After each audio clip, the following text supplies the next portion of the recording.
Hello guys, আসসালামু আলাইকুম। রাত বাজে 12টা 40।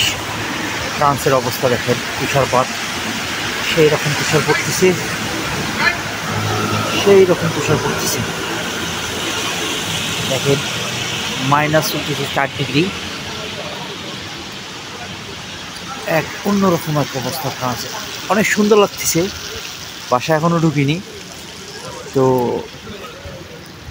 রাতটারে অনেক এনজয় করলাম আর কি, কিছুক্ষণের জন্য অনেক এনজয় করলাম, সেই রকম লাগতেছে।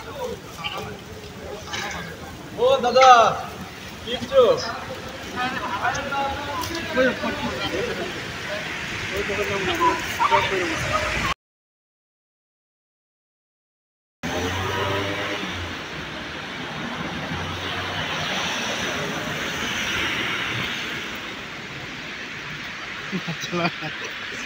এক করলে আসছি না দূর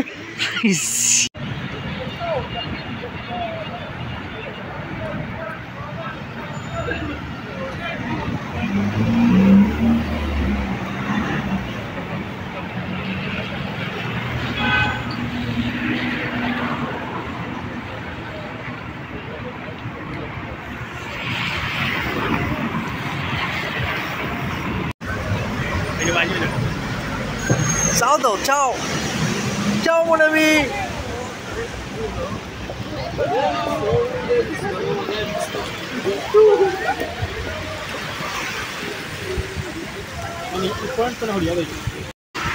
হ্যালো গাইস, আসসালামু আলাইকুম,